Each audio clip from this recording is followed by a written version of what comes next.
Dealing with the condition itself is not enough. Dear Mr. Massa, I'm just trying to mind my own business. What's the matter? It's just another day, another black king captured. I'm about to lose my brain stuck inside this ghetto rapture. I got a lot of smoke. If you want it, you can have it. They want a hat trick, but this is black girl magic. Ain't talking about the kind that'll make you disappear, but I'm talking about the power of the melanin within. Ain't looking for trouble, but I'ma say this one time. I put two dukes up if you try to touch mine. We still want justice for Samir and Trayvon. You say you don't see color, but racism ain't blind. They targeting little kids whose skin look just like mine. So I'm paranoid, it's a war zone outside. And I'm a black queen, so if you ask me to step out of my car, you gon' have to snatch me. Cause I ain't going no damn well. Had to spend my whole life living unfair. Ancestors got my back and they right here. You can never understand, it's a nightmare. Living in my black shoes by the black rules. You can keep your handshake, I don't dap coons. The white man to go nuts if he cash you. But you all on his side like a damn fool. Make it make sense. We are oppressed. Queen. We are exploited. We are downtrodden. Make it make Queen. We are sense. denied not only civil rights, but even human rights. Ahmadiyyah. So the only way we're going to get some of this Ahmadiyyah. oppression and exploitation Queen. away from us or aside from us is come together Queen. against the common enemy. Who taught you to hate the texture of your Ahmadiyyah. hair? Who taught you to hate the color of your skin? Ahmadiyyah. Parents, pay attention to the books, the school system, even to your little children. Lies mixed with wisdom. His skin too bright, so he was blind to the prison. My skin just right, so I collide with division. You trying to pray to God, but we tired of religion. No savior saving, we got to save our savings. We used to pay miss, how we gon' make the slave rich? But who's to blame, and tell me why you complaining? We need a team effort just to rule the nation. Like a bad relationship, missing communication. We missing moderation. They trying to get a poison to my population. No reparations. I'm getting tired of Satan. We are oppressed. I'm Queen. getting tired of waiting. We are downtrodden. Queen. We are denied not only civil rights, but even human rights. Ahmadiyyah. So the only way we're going to get some of this Ahmadiyyah. oppression and exploitation. Queen. All right, hello everyone, Grand Rising. Thanks for tuning back in once again to the original Queen Ahmadiyyah Shakur show. I'm your host, Queen Ahmadiyyah Shakur, and this is your morning wake up call. So as you're coming in, please feel free to go ahead and subscribe to the channel if you haven't done so already. Be sure to click that notification bell and click the word all so you're notified each time the Queen Goddess goes live. Okay, so now with that all being said, let's see who's in here. Let's see who's in here. All right, G from the land, Claudette. All right, let's get into it. Nessa G. All right, Buckhorse CC. Nubia Ra is in the virtual building. All right, everybody hit that like button, like and share. I see your pretty wings. Okay, Sheila, Virgil. All right, so that all being said, Original Man. All right, Dragon Lily, Emperor Rex, Millicent. We the People, Albie Chill, Latasha, Dark Tooth. Okay, so sister, let's get into it. Everybody hit that like button. I see you, D Major. Okay, Annette is here. All right, Chili Willie from Philly. Everybody hit the like button, like, share, subscribe. Also, don't forget to double check and make sure you're still subscribed to the Queen's channel, especially if you haven't been receiving the notifications. I see you, Eduardo Beloved. Okay, so now before we get started, let's have a brief word from my sponsor at 12 Tribes.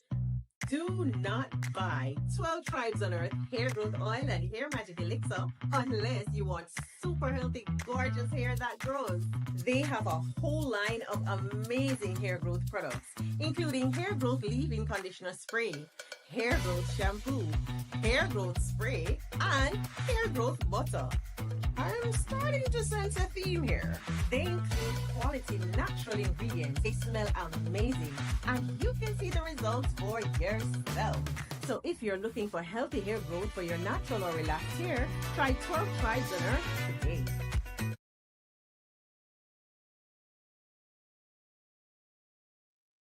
All right, so don't forget you can purchase 12 Tribes hair oil at Etsy.com. Just look for Lisa Kratz.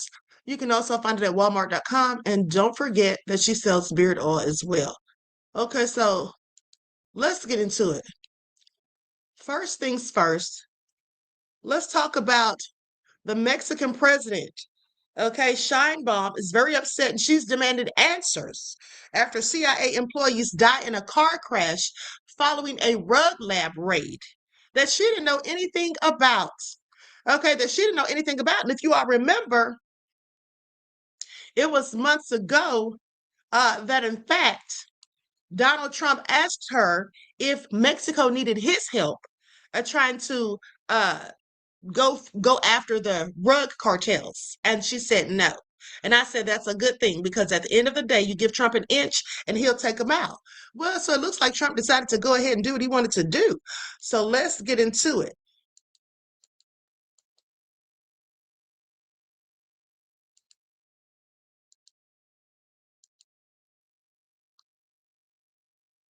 Demanding answers after 2 CIA employees were killed in a car crash following a drug lab raid. Now, it happened in the Mexican state of Chihuahua, which shares a border with Texas and New Mexico.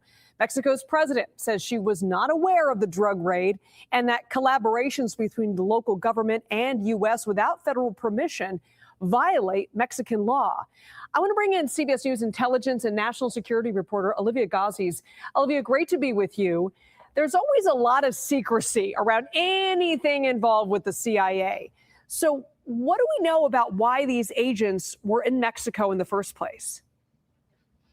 Sure, Liz. Well, you're absolutely right that there's still a lot of seeming contradictions and definite unknowns here. And there is still an investigation ongoing. So the U.S. government, for its part, has had very little to say publicly about the circumstances of this incident. The first indication of which we got from a brief social media post by the U.S. ambassador to Mexico. So what we've been able to piece together from U.S. and Mexican officials who are familiar with the situation so far is that this crash happened in northern Mexico shortly after a counter-narcotics operation that was carried out, we understand, by Mexican authorities. 2 U.S. officials who we have now confirmed to be employees of the CIA met with Mexican officials tied to that operation after it concluded. And while returning from that meeting, their vehicle went off the road and plunged into a ravine, killing 4. Again, we're told the circumstances are still being investigated, and it's very much worth noting that it is rare and unusual for any CIA-linked casualties to surface this publicly and in what's almost real time. The agency usually releases very little public information about their fallen beyond adding stars to the well-known memorial wall in their headquarters, which commemorates officers who've lost their lives in the line of duty. So it can take years and sometimes even decades to learn the specifics, but the speed and the visibility here of this incident is reflective, I think, of the intense level of scrutiny of the U.S.'s counter-narcotics missions around the world that have otherwise been a very visible priority for this administration. And Olivia, all this is coming as the U.S. has placed increased pressure on Mexico over drug trafficking. Can you talk to us a little bit about that? Sure. Well, I mean, CIA, for its part, has a long history of running counter-narcotics operations worldwide. But again, that mission has really been beefed up since John Ratcliffe, the current director, took the helm of the agency last year. Every director that comes in sort of sets and reshapes priorities for his workforce or her workforce. And one of Ratcliffe's earliest moves was to stand up a mission center dedicated to merging intelligence collection and analysis to target specifically drug trafficking and cartel networks, again, in line with the administration's priorities. Now, that has required, to a large extent, the cooperation of foreign governments to partner, including and especially maybe even Mexico's government. President Claudia Sheinbaum, who you referenced, has previously publicly spoken to working much more closely with U.S. agencies on anti-drug missions. It's of course possible that she and other senior leadership in Mexico weren't read in on this specific activity, but this is definitely happening against a backdrop of openly acknowledged bilateral pushes for closer cooperation on counter-narcotics operations in particular. Olivia Gazis, thanks so much. In other news, Georgia residents are going to be happy to hear this.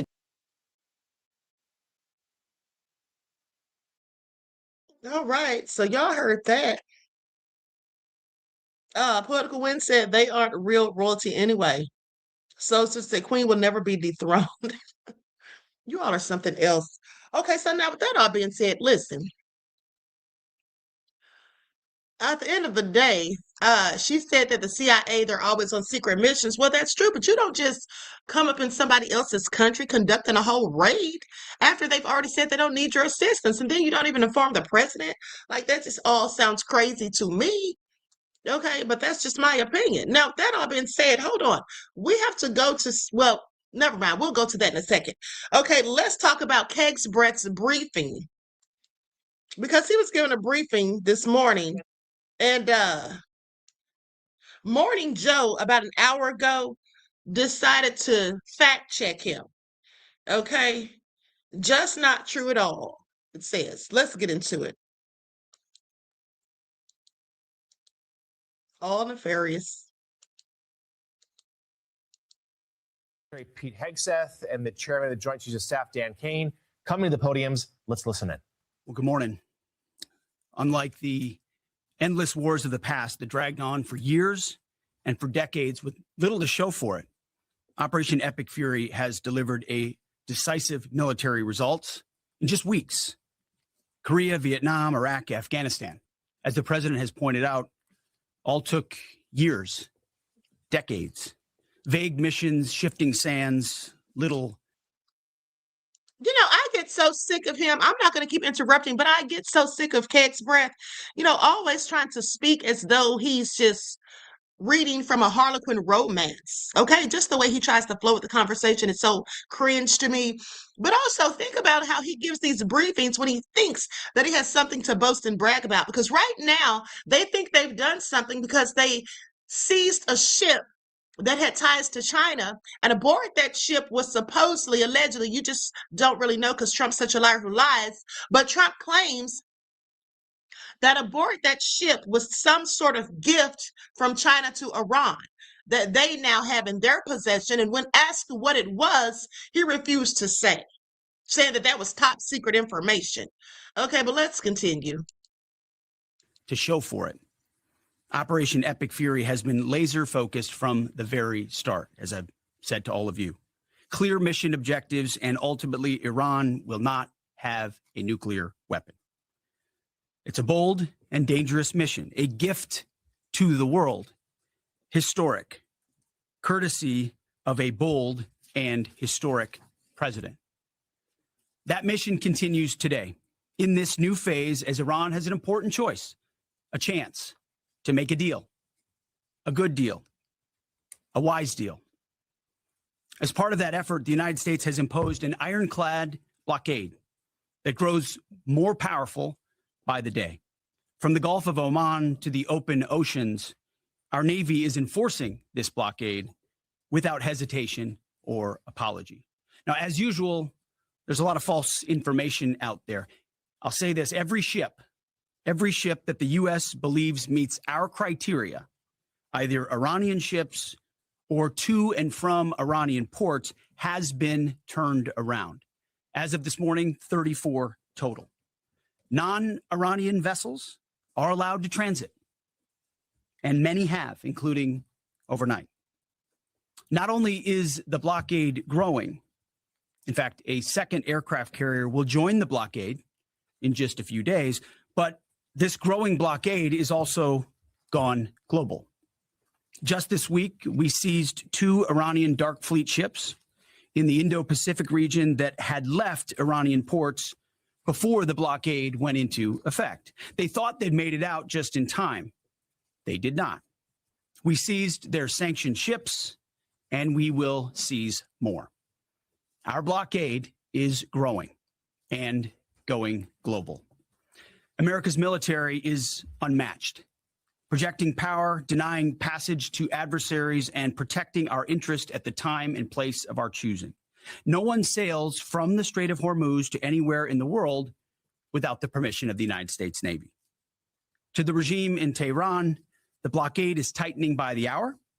We are in control, nothing in, nothing out.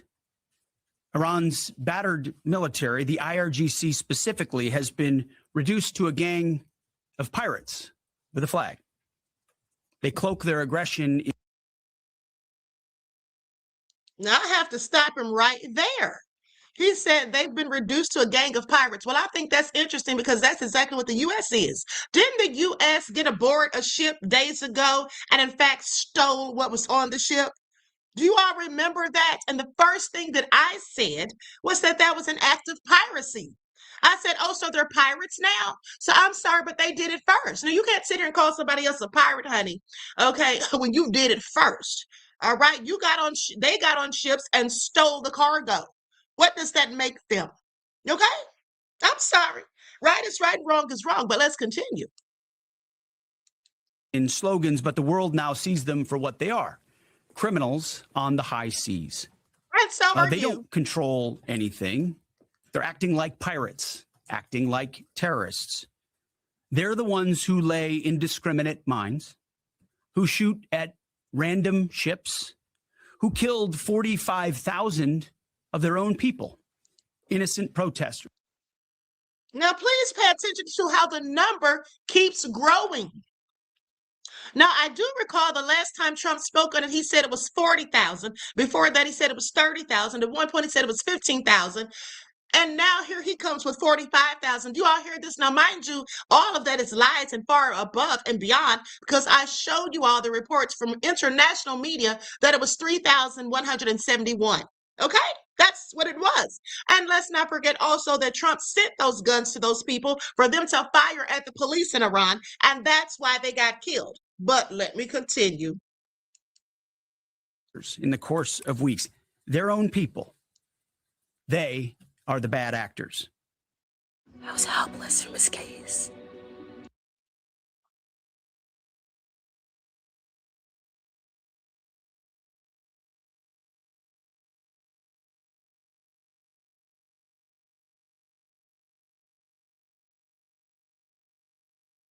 Let me just say this. He said their own people. I'm sorry. Didn't ICE kill their own people? Renee Good, okay, and Pretty. And here's the thing. So I saw a post on X, and I haven't confirmed it, but it's probably true, where they said the devil, the ICE agent who took Renee Good's life, all the charges have been dismissed. Did you all hear that? Did you all hear about that? So I'm sorry, he doesn't need to talk about anybody killing their own people, because the U.S. did all of that too and then some. Iranians seized in recent days, a couple of them. They're not American ships. They're not Israeli ships. They're just random ships that drove where they drove their little speedboats up to and shot at those ships with AK-47s. Anyone with a speedboat, a gun, and the wrong intentions can do that. They know that we, the United States of America, control the flow of global shipping.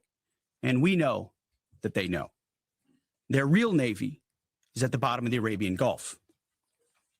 It's worth saying again, for 47 years, Iran has been at war with America, killing our citizens, our soldiers, and our allies, while previous administrations looked the other way. Can somebody explain when all this occurred? When did all of this happen? Because I must have missed it.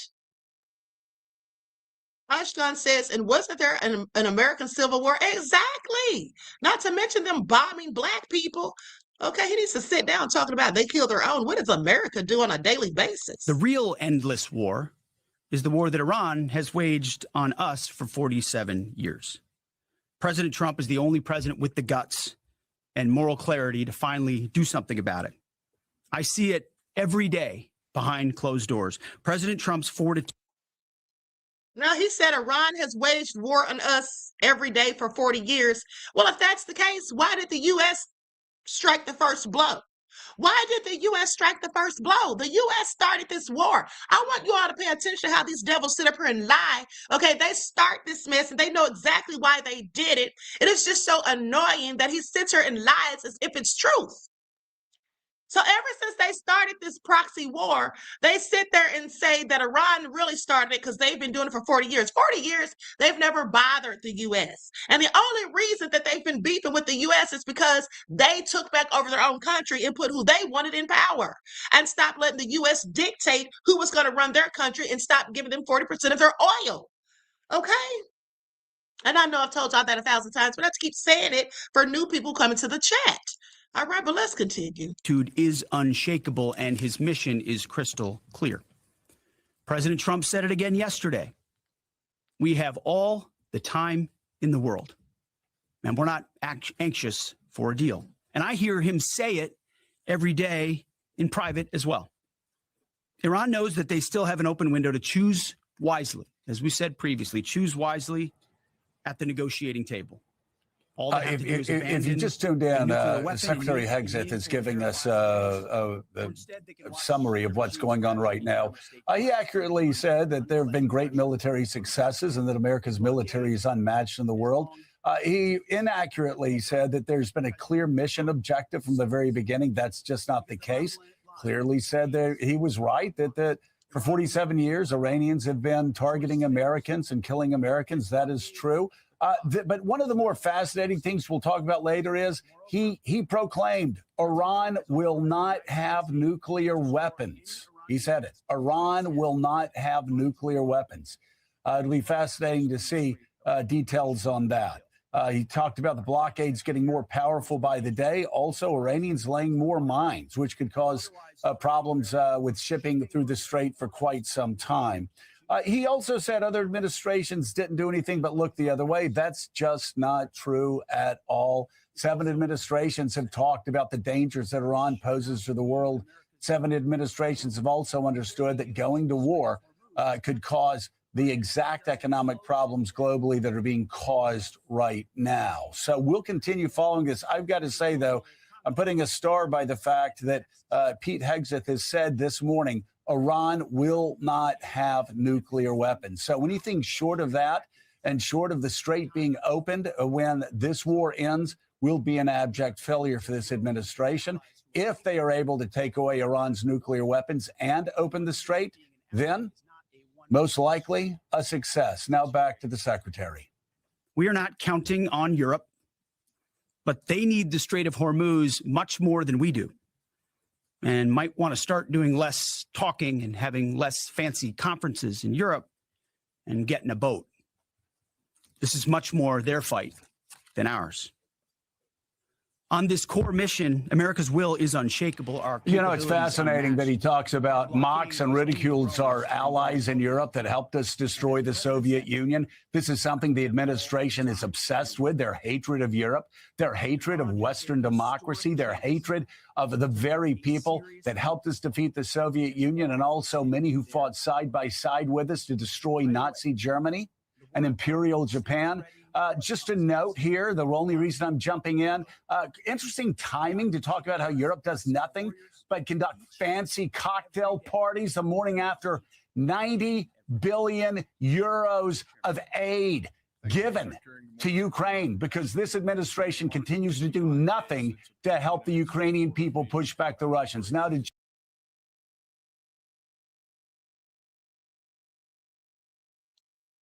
Eric's breath, he just loves to lie, okay? Gets up there trying to talk all tough. Nothing's going in and nothing's going out. Sit down somewhere.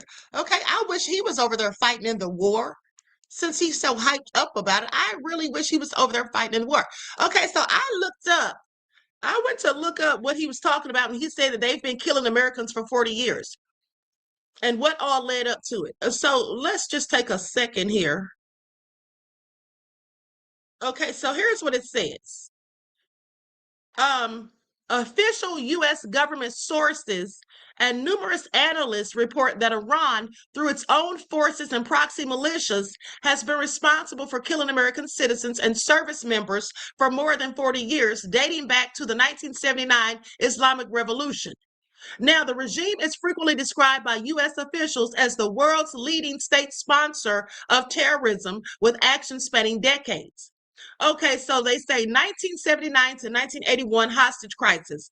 Okay, we already know about that. I told you all that's when they took back their, put their own personal rule and wanted the Shah of Iran out of there. And the U.S. tried to hide the Shah over here, and they were ticked off. Okay, so then they say, and that's when they held the hostages, okay, for 444 days. Then in the 1980s, Beirut bombings. They say Iran-backed Hezbollah was responsible for the 1983 bombing of the U.S. Embassy in Beirut, killing 17 Americans, and the Marines barracks bombing later that year, which killed 241 U.S. service members. 1996, Khobar Towers bombing. A truck bomb in Saudi Arabia killed 19 American airmen, with investigations linking the attack directly to Iran. Afghanistan and Iraq and Afghanistan 2003 to 2011. They say the U.S. Department of Defense reported that Iran was responsible for at least 608 American troops' deaths in Iraq, largely through training and equipping Shia militias with advanced weapons. Okay, so I'm sorry, I get what they're saying, but how's that any different than what they were doing with Ukraine when they're fighting against Russia? Like, make it all make sense. All of these countries give their allies weapons. That's just what they do. But let me continue. Recent activity in the 2000s, okay, or in 2020s, they say Iran-backed militias have continued to launch attacks, including a 2024 drone attack in Jordan that killed 3 soldiers. Over these 4 decades, Iran used various tactics, including direct assaults, proxy attacks, and kidnapping, resulting in the deaths of over 1,000 American soldiers and civilians, according to the United States, or the United Against Nuclear Iran, which is a group known as UANI. Okay, well, that's news to me. Now, with that all been said, let me just tell you all something else that I found out yesterday.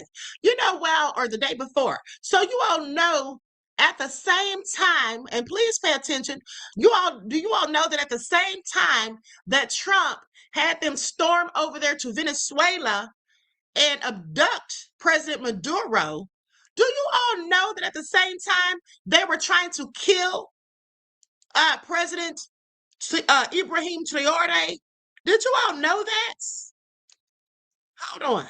At the same time now, and they alleged that the U.S. had something to do with it. Okay, hold on. Let me pull up my receipt.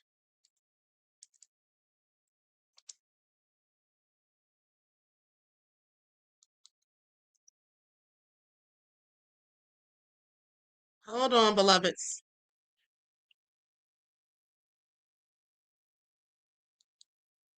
Okay, now here it is right here. Burkina Faso authorities announced that they foiled an assassination plot against Captain Ibrahim Traore planned for January 3rd of 2026. The junta claimed this attempted coup, which included plans to attack his residence and destroy a drone base, was coordinated by exiled former President Paul Henry Damiba. Now, goes on to say, the attackers plan to strike on the night of January the 3rd or the 4th of 2026, targeting Traore's residence with explosives and closing in with ground forces. The operation intended to eliminate Traore and other key security officials to trigger a government overthrow. Authorities accused former leader Paul Henry Damiba, who was overthrown by Traore in 2022, of leading the plot from exile in Togo. Now, security forces reported that they intercepted the plot, resulting in arrests and increased security measures. And this incident is part of several alleged failed attempts to overthrow the military government in Burkina Faso. Now, that was in January. And then they talk about how the plot was foiled. And then there was one where they say that France had something to do with it. I just find it all interesting. Hold on. Let me get one more receipt really quick.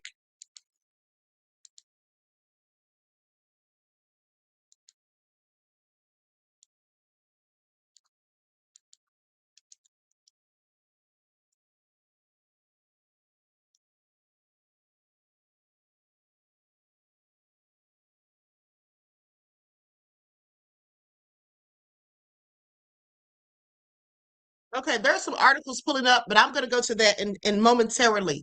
Okay, just don't let me forget. Now, let's go to this next clip where they talk about the strait is now closed. And I don't get exactly what his motive is here for the whole blockade, because first he was mad because the strait was closed, and then he was demanding that they open it, and then when they open it, now he's got a blockade, and now it's closed again. So, like, what? That's like Trump doesn't know what he's up to. Like, he has no strategy. He's just trying to do his best to keep this whole thing going. Okay, and I have a very good idea why. Okay, because a report came out about all this money, all that cash that they've been making since the start of this war. Okay, so anyway, let's go to this where they say upheaval within the Pentagon as the war with Iran continues. This is a report by KTVB. Okay, so let's get into it. Like up, everyone, please don't forget to like and share. Thank you in advance. No, Trump is completely just oblivious, in my opinion. Just an idiot.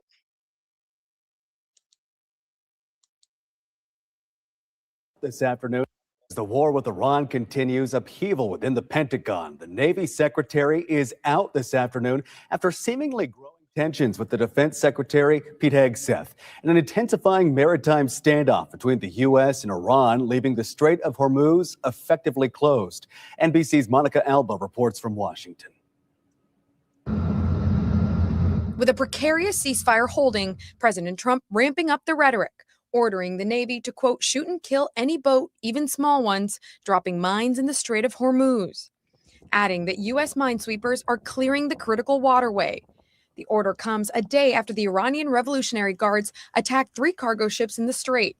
Iranian media airing this video that it says shows guards boarding and seizing 2 of the vessels. Vessel Majestic X, we intend to conduct the boarding of your vessel. The Pentagon released this video showing U.S. forces boarding what it said was a sanctioned tanker that was carrying Iranian oil through the Indian Ocean. The White House says the military blockade is having its intended effect. We are completely strangling their economy through this blockade. They're losing $500 million a day. Iran says they won't engage in peace talks until the U.S. lifts the blockade. The president, though, says the maritime barrier will go until those 2 sides come to an agreement. While the administration is focused on the overseas waterway, the president and defense secretary navigating rough waters at the Pentagon. Secretary Pete Hegseth ousted Navy Secretary John Phelan Wednesday. Sources say tensions had been growing between the 2 men.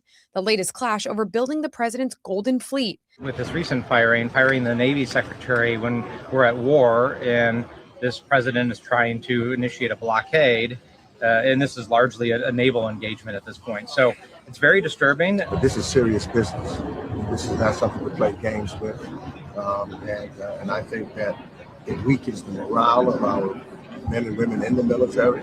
Meanwhile, another sticking point in the war, the Israeli strikes on Hezbollah in southern Lebanon.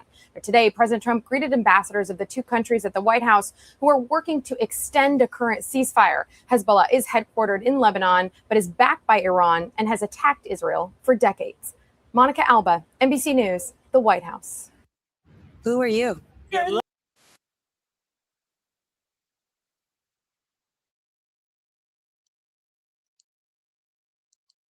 I'd just be glad when all this crap is over and prices and everything can. Now, veteran is not real diplomat. Ship seizures aim to disrupt commerce. And then they say it doesn't show Iran's strength. Okay, so let's get into it.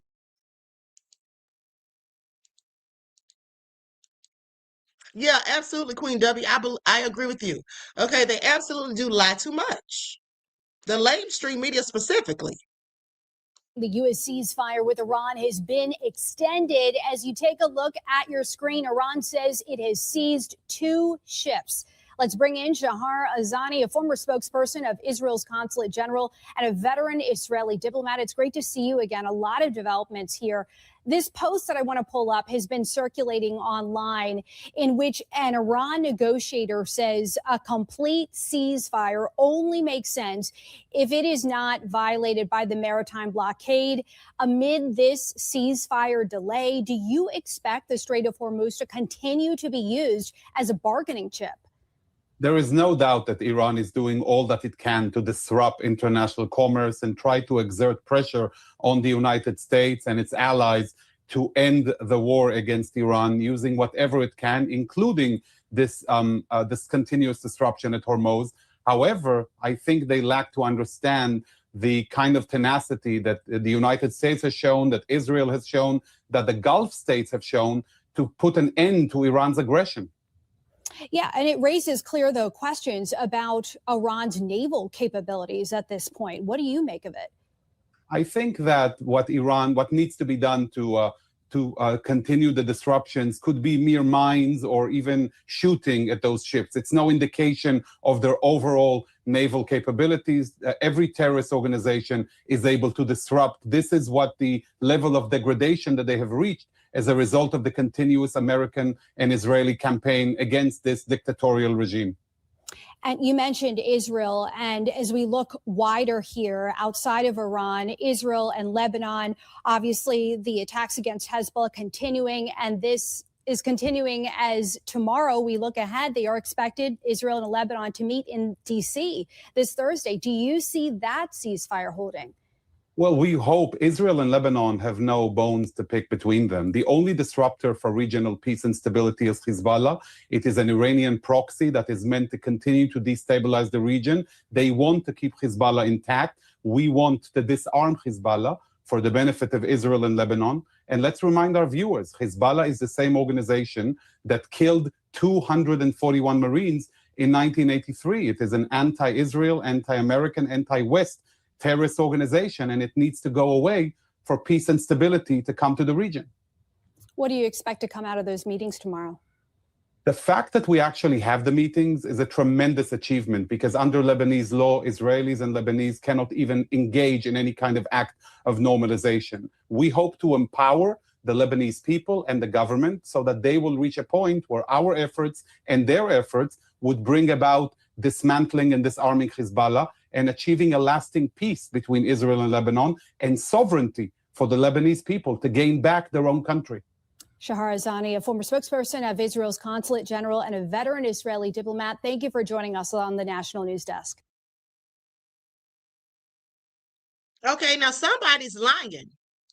I want you all to pay attention. Someone is lying, because at the end of the day, wasn't Abbas Arakchi and Professor Morandi who said that Iran has never been the aggressor, that they have never started anything? So somebody's lying. Somebody's lying. Okay, and then he said they need for them to be gone for there to be peace in the Middle East. Well, I don't know if they're the ones that need to be gone, but somebody clearly does. Because anytime you can sit up here and have all these multiple wars going on, all these multiple conflicts with different people, and you're just one group, I think you're the problem. Okay, that's what that looks like to me. If there's one group that's bombing and attacking numerous people in the same region, I'm sorry, they're the ones that are not keeping the peace. At least that's how it seems to me, but y'all might have a different opinion. Okay, that's my 2 cents. Okay, so I went back to what I was telling you all about Ibrahim Traore. And like I told you all, they were implying, okay, it hasn't been substantiated, but the people were saying that they believe the West was involved. Okay, and I believe they were as well, because let's not forget how when there's a leader in charge that they don't like, who's not going to let them have free reign to do whatever they want to do, they always try to cause some chaos, in my opinion. And so they say the idea of Western involvement exists in the broader political narrative around Traore. Okay, they also say that he has a lot of anti-West ideology. Basically, he's always talking about the West, that he doesn't care for the West, and that he doesn't care for France, and he kicked France out of Burkina Faso, which I already reported on that. So that all being said, the whole thing happened right when they were abducting President Maduro. Now, do you all think that's a coincidence? Does anyone think that's a coincidence? Okay, think about it. This was on January the 3rd. Maduro, didn't they go to capture him on January the 3rd? Let me just double check so I can make sure. When was Maduro captured? Maduro was captured by the United States forces in the early hours of January the 3rd. Now, y'all don't find that suspicious? Y'all don't find that suspicious?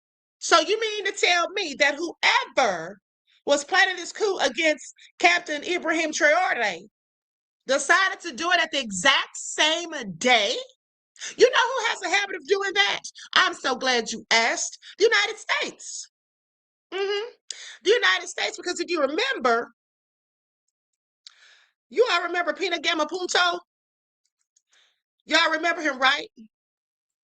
Remember when Malcolm was killed? And then the Kenyan journalist and politician and freedom fighter, mind you, okay, Pio Gamma Pinto. I think I called him something else, Pina Gamma Punto, but Pio Gamma Pinto. Okay, now remember, they took him out days later. Okay? Days later. So I find that all interesting. Because here's the thing. They killed Malcolm on February the 21st. And then they killed Pio on the 24th. 3 days later. You think that was a coincidence? And this man was working with Malcolm, by the way. Okay? So I just want you all to pay attention because you see, because these people are on a whole nother continent, they're far away or whatever, sometimes people don't realize that. But I pay attention to these dates because I know how they get down. I find it all interesting. Yeah, I absolutely think the West had something to do with it, and I think it was coordinated so that these two events would happen on the same day. Sort of like two birds with one stone. That definitely is not a coincidence. Okay? Absolutely not. But now, with that all being said, let's continue. So a soldier has been arrested. This soldier has been arrested for allegedly using insider information to make bets on Maduro's removal. Let's get into it. This poor soldier wasn't doing a bit thing different than what Trump and Barron and all of the rest of them were doing, in my opinion. Now, this is from an hour ago from CBS. Let's get into it. Story that says a lot about the times that we are living in. A U.S. Special Forces soldier who took part in the arrest of Venezuela's President Nicolas Maduro is accused of making big money from the U.S. raid. Prosecutors allege he won it from an online prediction platform using insider information. Nicole Skenga has more. Federal investigators believe a U.S. Army Special Forces soldier involved in the capture of Nicolas Maduro in Venezuela pocketed nearly $500,000 after allegedly placing a bet on the top secret raid hours before the president announced it. The dictator and terrorist, Maduro, is finally gone in Venezuela. Master Sergeant Gannon Ken Van Dyke is accused of betting more than $33,000 on Polymarket, a platform where people trade on the outcomes of future events, and netting winnings that topped $400,000. According to an indictment unsealed in the Southern District of New York, the communications specialist faces a slew of charges, including fraud and unlawful use of confidential government information for personal gain. President Trump said he would look into it. First of all, I'm going to tell you like this. Okay, he may have done it, but so what, as far as I'm concerned? I'm sure he saw them doing it. He probably overheard their whole conversation and decided he was going to do the same thing. Please, after all the money Trump's grifted, let that soldier go. Okay, let's continue. And also, I find it interesting that Ashkan said a goy in the hand is worth two in the bush.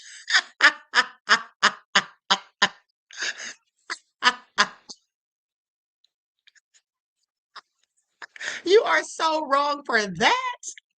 Okay? And if you all don't know what a goy is, that's what BiBi, people like BiBi call people that are not like them. Okay? Please pay attention. I am so done. Like Pete Rose betting on his own team. Asked if he's concerned government insiders are profiting off of prediction markets. The whole world, unfortunately, has become somewhat of a casino. Every place they're doing these betting things. I was never much in favor of it. I don't like it. According to the indictment, Van Dyke placed 13 Maduro and Venezuela-related bets over roughly 6 days. The soldier also allegedly took steps to conceal his identity. Just 3 days after Maduro's capture, Van Dyke asked Polymarket to delete his account. Then prosecutors say he switched the email associated with his profile. In a statement, Polymarket said it published enhanced market integrity rules designed to combat insider trading just last month and has cooperated with the Department of Justice, adding, quote, insider trading has no place on Polymarket. This actually marks the first time the Justice Department has prosecuted someone accused of exploiting inside information for personal gain on Polymarket. Matt? My question is, when are they going to do something about Trump? Because y'all be to tell me he isn't insider trading. Let's talk about it. Hold up. I got the receipts. Like stuff. Everyone, please like and share. Okay. This is all nefarious. So he wants to have this poor man arrested. Let him go. Okay. He made a few bucks. Yes, he said, if I'm going to be over here fighting this proxy war, I need to get me a few coins, because he already knew what was coming next after the Maduro situation. I'm sure he heard all of the talks. Okay, so let's get into it, because prominent journalist Max Blumenthal reveals a staggering corruption scandal. Corrupt insiders shorted the oil market moments before the Iran ceasefire, making over $1 billion. Okay, and he has questions for Baron Trump, who amassed a massive $120 million fortune. So I'm just saying, if Barron isn't going to jail, then he shouldn't go to jail either. If Trump isn't going down, then he shouldn't go down either. Okay? And let's not even talk about those in Congress who have been engaged in insider trading. Oh, yeah, it's all true. It's all true. Okay, allegedly. Let me just throw that out there, but please. Okay? All crazy. Now I'm going to go to this clip. Trump has a whole lot of nerve.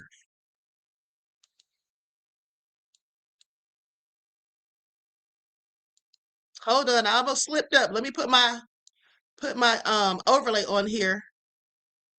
I don't need any trouble with ScrewTube today. They already blocked my video yesterday. Okay, here we go. Billions off Trump's moves. The latest move was April 7th, I believe, right before Donald Trump enacted the ceasefire. 16 insiders came together to short oil markets and make a profit of something like over $1 billion. We saw insiders profit off Polymarket on February 28th, moments before Trump launched the war. So these are obviously people in Trump's very close proximity. And I just want to raise the question, how is Donald Trump's son, Barron Trump, who has no perceptible skills, rarely appears in public, was a special learner as far as I know, which is not any offense to special learners, but has had some educational struggles. How is he worth $120 million suddenly at the ripe old age of, I think, 21, 23? Billions off Trump's moves. The latest move was April 7th, I believe, right before.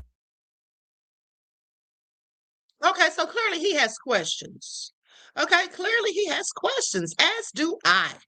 Okay, where's Barron Trump getting all that cash? Okay, y'all remember that episode from Good Times? Where's JJ getting all that cash? That's what I want to know about Barron, honey. A whole millionaire plus multi at that. Hold on, there's something I want y'all to see because they had me hollering. Hold on. Oh, and by the way, this journalist right here, yeah, suspended after claiming U.S. politics in Hollywood was run by guess who? Guess who? BiBi and them. Okay, but with that all being said, hold on. Now, this right here. Please tell me if this lady is as annoying to you all as she clearly was to me. All right, this lady got on my nerves. Hold on, let's get into it. You're 18, you come the fuck across right now. You a pussy, nigga. You come the fuck across, you motherfuckers. That's what I thought. Bunch of fucking bitches. Why? No, what's up, no? Hey. What happened? What happened? These motherfuckers showed up. So what happened? What does that mean? They're trying to fucking get on this guy. Hey, get your ass over there. Are they Are they coming after you? Any of you 18-year-olds, you're all fucking pussies. We pulled up randomly. Okay, how old are you? Hey. How old are you? I'm old enough to fucking manage my fucking house. So what happened? Get the fuck out of here. What happened? I said go away. Who the fuck are you? These are children. Hey, look at my shit. They're 18. They're fucking 18. Not all of them are 18. Now let me stop right here.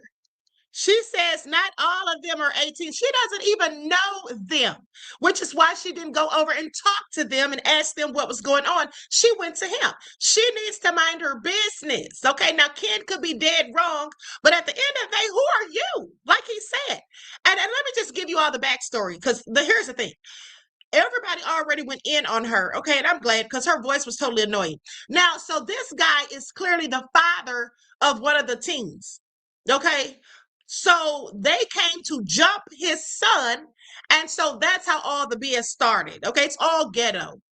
I mean, white on white crime really needs to stop, okay? I said the 18-year-olds.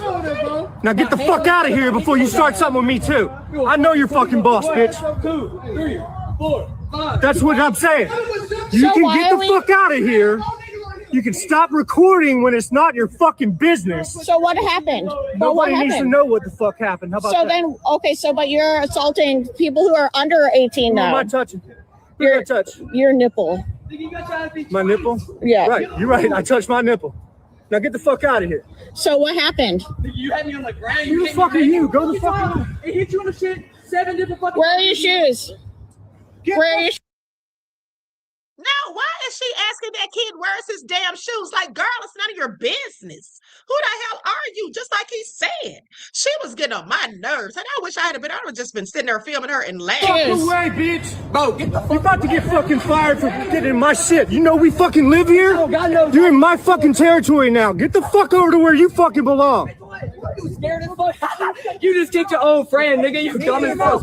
Are you okay? Can you get the fuck out of here? Bro, get off her face. I'm not. I'm just trying to make sure y'all are okay. I fucking want you here. Go the fuck away. Call the police if there's a real fucking problem.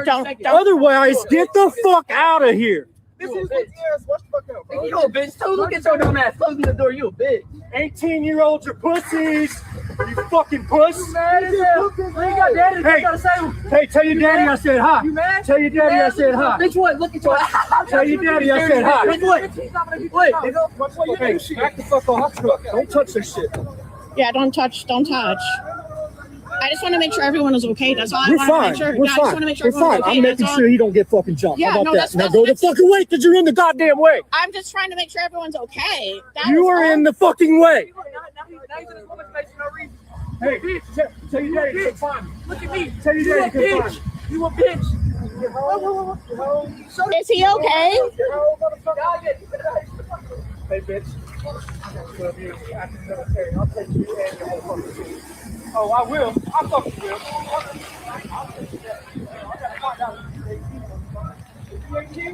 Is he fucking 18? You're a motherfucking 18-year-old. Get out of here, a bitch. You're a fucking bitch. Hey, fuck out. Hey.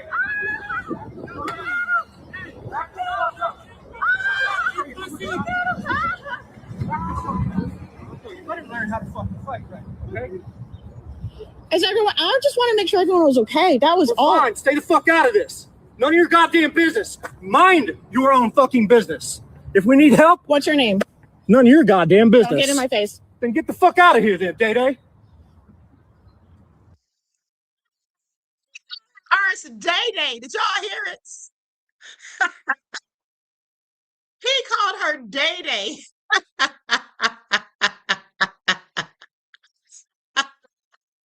Why did he call her that? Not Day-Day. That was hilarious. First of all, she was totally annoying. Like, girl, they don't need your help. What are you gonna do? Okay, he should have been tight. First of all, yeah, he was tight because, like I said, that truckload of thugs came to jump his son. And then he was mad at the son, telling him, you better learn how to fight right. Did y'all hear him say that?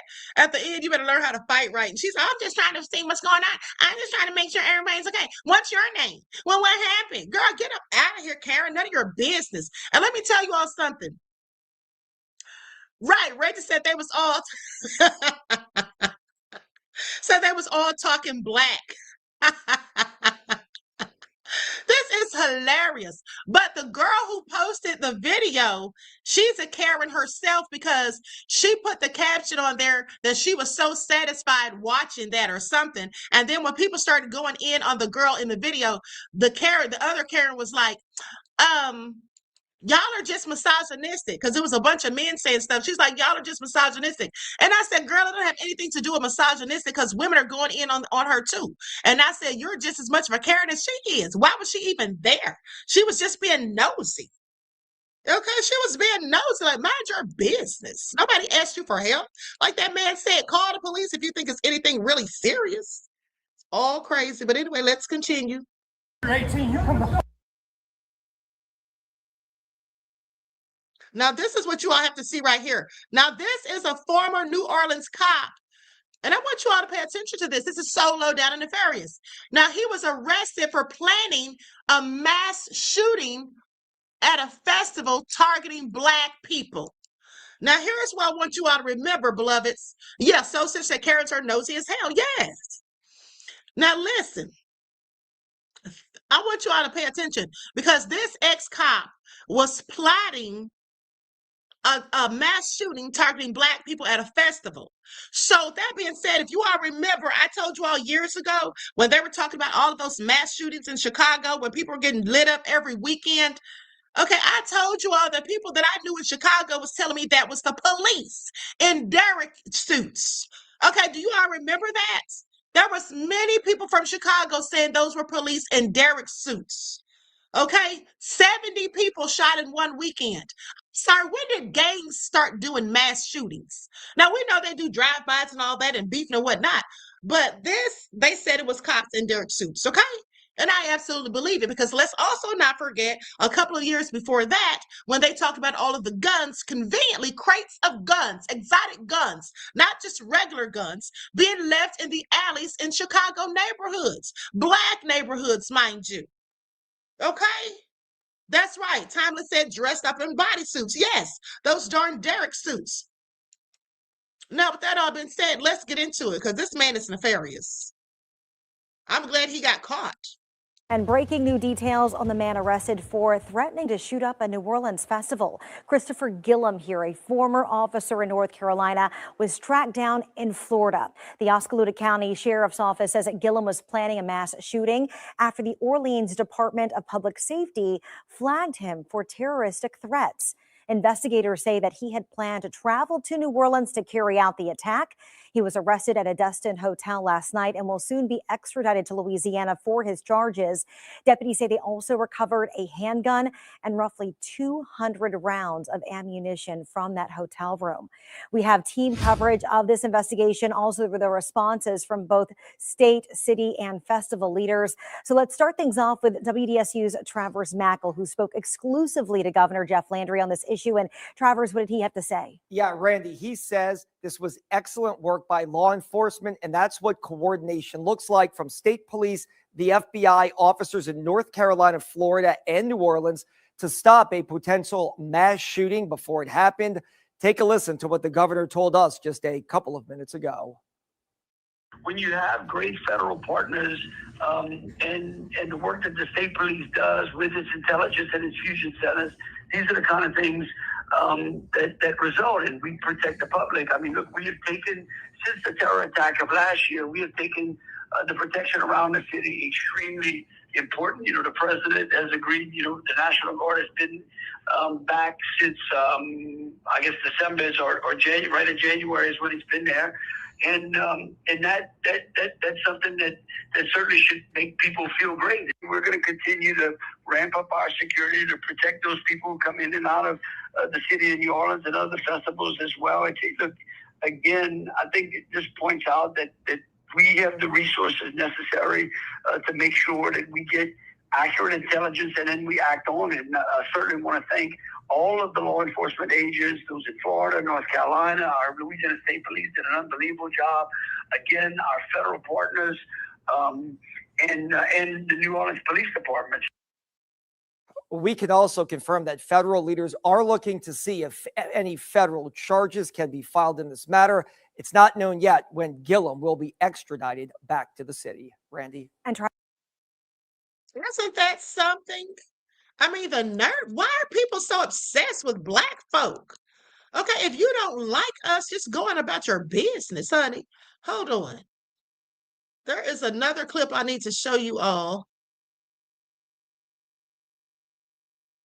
Yeah, this one right here. Y'all gotta see this. Hold on. Watch Karen go in on this dude. He's minding his own business. Watch this.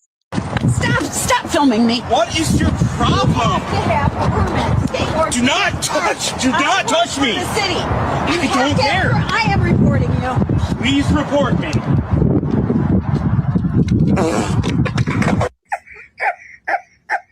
No, he did not. With that badokadok. Just gave her the business. I watched that way too many times. I needed that laugh.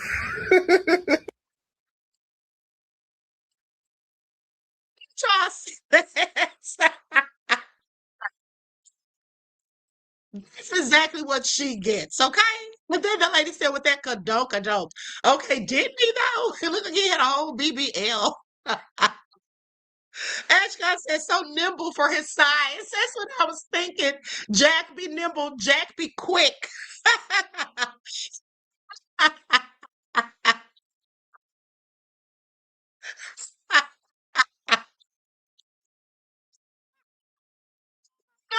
Karen F. around and found out that day, honey. I'm sorry to say. Now that was entertainment. Okay? Now here's the last clip.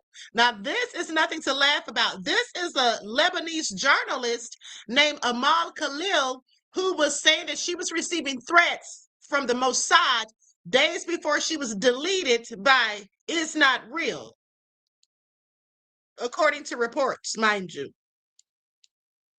أنا لما كنت دور سيارتي وأطلع لحالي أحيانا عم بتنقل بين هول الضياع، ما أنا حاطة احتمال بأنه دمي على كفي واستهدف. ولكن شو كنت أقول أنا دايما؟ يقولوا لي يا عم شو بدك بالشغلة كذا مدري شو هيك، قل لهم يسواني ما يسوى الناس، أنا قل لهم يسواني ما يسوى هالناس. هيدا الوضع تغير بعد 23 أيلول، لأنه أنا كنت ابتداء من 25 آب تلقيت استهداف مباشر على هاتفي من direct targeting threatening on my phone or targeting threat on my phone. الموساد من الإسرائيليين. وهددوني بالقتل، وكان يعني حرفيا عم بيقول إنه سنفصل رأسك عن. They asked her, they told her, we will separate your head from your shoulders. Okay? كتفيكي إذا ما فليتي من الجنوب، وننصحك بأنك تفلي من الجنوب. وحتى كمان ضمنوا رسائلهم، وكذا رسالة كانت على تليفوني الخاص، ضمنوا كذا رسالة معلومات شخصية عني لحتى حسسوني إنه ليكن إحنا نعرف عنك منيح، يعني مش إنه هيك حيالله. أول تهديد وصل ب 25 آب، ثاني تهديد وصل يوم مجزرة البيجر، كمان يكررون هذا التهديد. ثالث تهديد وصل مش لإلي مباشرة وأنا كفيت، يعني ثالث تهديد وصل قبل بيومين يعني ب 21 أيلول، قبل بيومين من تصاعد العدوان. اتصلوا على جريدة الأخبار وهددوا، قالوا إنه إذا ما بتمنعوها كذا كذا رح تصير الجريدة كلها مستهدفة. يعني قبل 23 أيلول أنا أكيد ما أخذت احتياطات ولم أكترث لهذه التهديدات، لأنه قلت أنا إذا أنا بدي أعمل مثل ما بدهم، طب إنه ليش هو بده يفرض العدو الإسرائيلي بده يفرض علي السردية الخاصة فيه؟ بيجيب صحفيين على أرضي وبيروج للسردية اللي هو بده إياه، وبيمنعني من إنه أنا أتنقل بأرضي. Well, may she rest in peace. That is awful. I received direct threats targeting me on my phone from Mossad from the It's Not Reals, and they threatened to kill me. Lebanese journalist Amal Khalil speaking before she was killed by It's Not Real. Like I said, may she rest in peace. That's awful to hear. Just for doing her job. Okay, just for doing her job. Now, if you all thought that was interesting about that no good cop, well, wait do you see this one? This cop got busted stealing this black man's money. I want y'all to pay attention. He got caught stealing this black man's money and sat there and lied straight to everybody's face. Hold on, let's go to it. Likes up, everyone. Please don't forget to hit the like button. Thank you in advance. A large stack of cash, $100 bills in Moncrief's left jacket pocket. The money is placed on the trunk of the car. Immediately, Moncrief becomes focused on the cash, saying it's for his girlfriend to pay bills. What is my money on the What? The officer tosses the stack of bills on the passenger seat of the police car and tosses Moncrief in the back. But when they make it to the police station... All right, I'm going to count your money in front of you, okay? I heard the early thing is hot. 5, 6, 7, 8, 9. Excuse me, can you put in between his legs real quick? Well, I think he just put some more room in between his legs. How much money did you have on you? I'm asking I haven't touched it. Can you just check in between his legs? Sir, listen to me. He's moving and everything. Look, he's moving. Sir, I heard rubber band pop. He told me, oh, I had to. Look, and he's moving. He's moving between his legs. Look at his hand. He's tucking money. He's tucking money right in his right hand. Look at me. If someone takes your money, it will be a big problem, all right? No one's going to take your money. I can see his hands. Are you saying that there's more money in here? What I'm saying is he just touched mine. I seen him put it in between his legs. I heard my rubber band. I've been nothing but cooperative with you guys. I'm going to show you right here. Look at me. You see anything? No, yeah. I'm not even going to touch it. It's blue honey's right here. It's all the blue honeys are right there behind that receipt. Thank you. All that's my money. You didn't have that. This is your money? Yes, I heard him crumble it up. Thank you. Thank you. All that's been recorded, right? That's my money. $900 is tucked inside the driver's side door, but Officer Chapman denies he had anything to do with how it got there.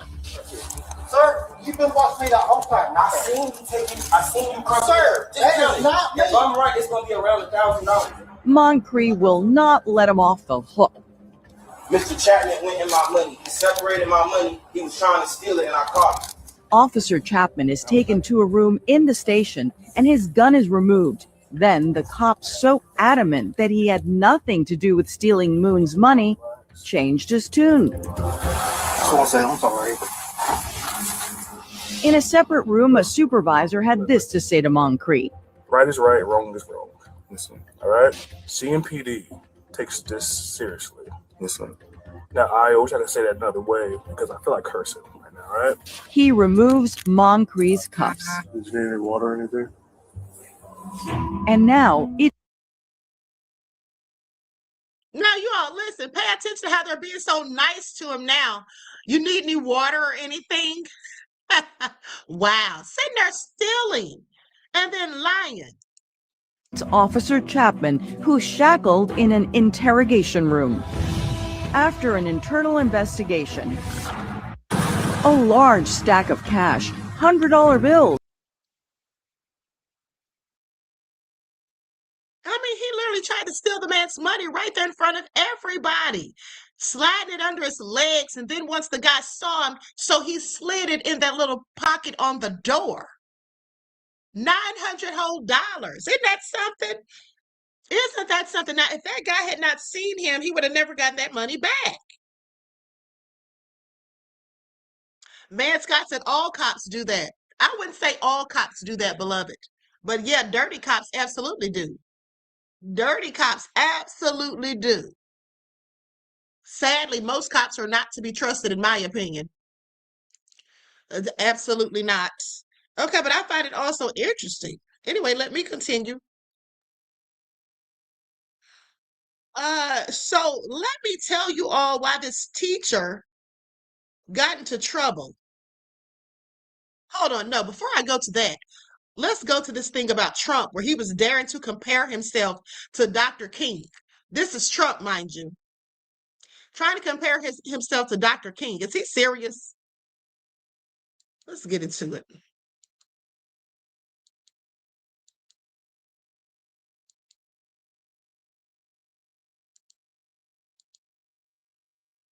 You all know it well. That's where Martin Luther King gave his great speech, and he had 1 million people. And I had the same exact crowd, maybe a little bit more, but they said I had 25,000 people on July 4th. I have pictures of Martin Luther King's crowd, my crowd, it's the exact same, everything, but it was 70 years difference. The exact same crowd, but I actually had more people, but that's okay. They gave him 1 million people. They said 1 million people. I had 25,000 people. So, but these are the things that you had we had on July 4th. Trump know darn well didn't no million people come to see him. And if they did, here's the thing though. I want y'all to pay attention to how stupid Trump is. I called him Trunk. How stupid Trump is. Even if he did have the same size crowd as Dr. King's, which I doubt, but even if he did, we're in 2026. We're in the age of social media, all sorts of advertisement, all of that, promotions and whatnot. Dr. King was pulling millions, okay, with none of that. With none of it, just based off of his reputation and who he was. Trump, you could never compete because you do not compare. Okay, so give it a rest. The nerve of him. All right, but now let's go to this footage where they are testing Black excellence. Okay, because here's the thing.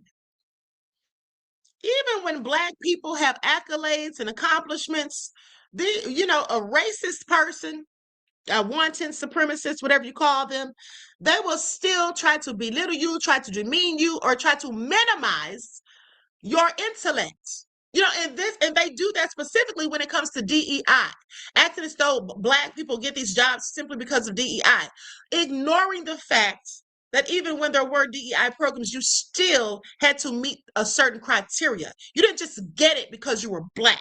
You had to pass the test. You had to have the same qualifications as anybody else that got the position. So they could just miss us with that. But listen to this bullshit. Now, this man graduated from Harvard.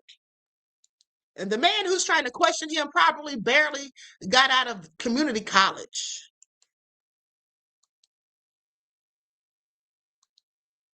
Speaker, can I ask the representative a question? Representative Jones, does the gentleman yield to a question from the gentleman from Iredell, Representative McNeely? I absolutely will yield. Yes, He yields. Representative Jones, I want to ask you the question is, I understand that you went into public school and you went to Harvard and Harvard Law. And the question, I guess, is, would you have been able to maybe achieve this if you were not an athlete or a minority or any of these things, but you were a student trapped in a school that the slowest, in the wild, we'll say the slowest gazelle does not survive, but yet the herd moves at that pace. So the brightest child sometimes is held back. And don't we point of order? Gentleman may state his point of order. Okay, I'm hoping I wasn't the only one that got shocked by that comment, that the only reason you went to Harvard is because you were Black and an athlete. I did not say that. I said, did that end up being one of the reasons? I do not know that. I asked him this. Right. I asked him this. Okay, all right. I don't mind answering. Gentleman doesn't answer the question. Sorry, I was reading the note here, so I didn't hear what was. Well, I apologize, and I'll reframe. The gentleman from Iredell is no longer recognized. For what purpose, the lady from Wake, Representative McGill, rise. Representative Jones, do you still have the floor, sir, to debate? I was trying to wrap up. Gentleman has the floor to wrap up his remarks. I just want to say that I'm just going to say one thing.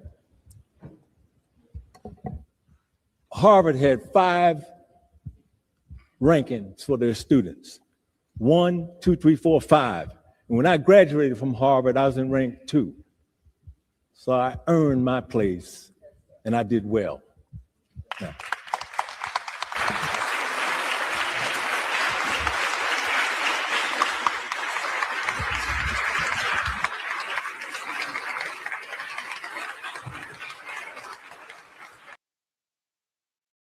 I mean, it's the nerve of him. It is the absolute nerve of him. Did y'all hear that? I'm sorry. You know, and I saw a video the other day of these two black girls who got into Yale and they were in class and they jumped up and shouted, you know, excited. And the Karen teacher was like, if you're not on my roster, leave my classroom. So she made the other girl leave. But she was so pressed because they were excited because they got into Yale. It's like sometimes people just be hating on black people for no good reason. Okay, I don't know what the problem is. Well, actually, I do. And speaking of black excellence, let's go to a few more clips. And then we got to talk about Candace Owens and Laura Loomer getting into it. Are you ready to go over some words? Yes. Okay. What's this word? Yes. Yes. What's that word? Good job. What's this word? Yes. What's that word? Yay. What's this word? Up. Yes. What's that word? Good job. What's that word? Yeah.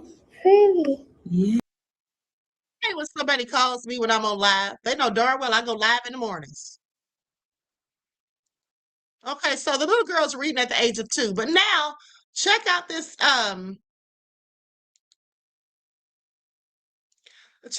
invention. If I hang up on you, doesn't that mean don't call me back right now? Somebody about to get cursed out.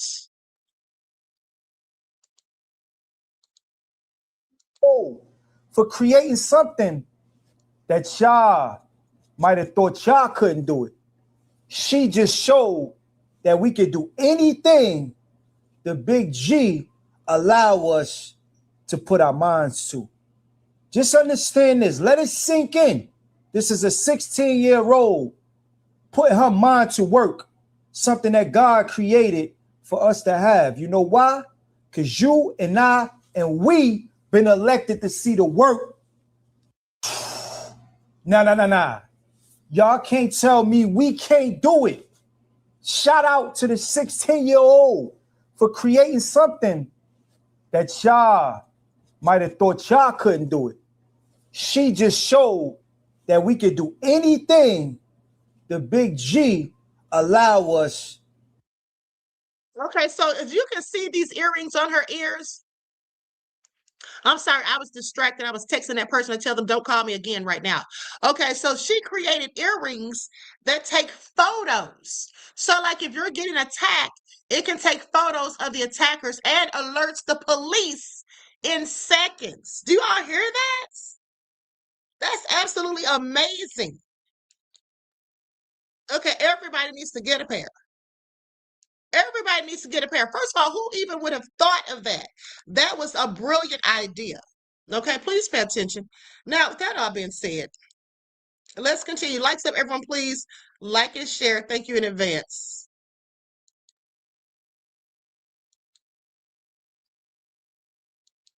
Now, look at this racist cop just so ready to shoot this black man for no reason whatsoever. Yeah, bro, I don't got no gun. This is one of the hardest videos to watch. Hold on, let me put an overlay on this. And it just goes to show how dangerous it actually is driving while black. Check this out. Stop, y'all. I got a girl in here, bro. Bro, don't shoot me, bro. Just roll the window down. Just roll the, Hey, bro, roll the window down. I ain't got no gun in here. Roll the window down. Hands up. Bro, I don't got. Look, I don't got no gun in here, bro. I'm letting my window down, bro. I don't got no gun. Right here, boy. Bro, I don't got no. Let me put my car in park. Lock the door. My car ain't in park, bro. Get that on your face. On your face. Now, I want to ask the audience watching this, what do you think? We don't know what happened prior to this, but what do you think the officer pointing the gun at the inhabitants of that vehicle and his behavior, threatening to kill the driver and calling him boy, which was a racial slur against young black men, or even black men, period, reducing them down to a child by white men. What do you think the consequence should be for this officer? Drop your comments down below and share this with everybody who needs to see it. Now, whatever the consequences should be, he likely won't get anything done to him. This happens all too often. First of all, why do they have to approach black people with so much aggression and then calling that grown man a boy simply to demean him is all that was? So you can already tell by his tone and the fact that he was so overzealous by even pulling his gun in the first place when there was clearly no need for it. Just a racist devil. But this is what we have to deal with. And then, mind you, there was a Caucasian man in the chats or in the comment section saying that, oh, he should have been complying. He was complying, you idiots. He was darn near begging for his life. Please don't shoot me. What are you talking about? When you're a black person, nobody can tell you how to feel or how to react or to be scared or not when all of that pressure is coming. And you know they love to give the police the benefit of the doubt and say, oh, well, they have to make split-second decisions. Well, so does a black person when they have a gun drawn on them by some crazy, deranged, racist devil who's yelling that I'll blow your head off for no good reason. When you don't have a weapon, you've not threatened them. You're not trying to run or anything. You're sitting there. So I'm sorry, please make it all make sense. But that reminded me of what the actor Wendell Pierce said. And I'm going to go to this clip. I'm going to use an overlay because I don't know what show he was on when he was said these things. So I'm going to put an overlay on the screen. But like that is just so annoying and so disrespectful too. Now I have literally shown you all videos where they walk up to a white person in a car. Hey, how you doing? You know why I pulled you over? That's their energy. But then that same cop will go up to a black person. Hey, get out of the car. Open the door. Let the windows down. Let me see your hands. All of that. Get out on your face. Get on your knees. What is all of that for, you wicked devil? That's why people don't have respect for the police. Period. That's why right there, in case they were wondering.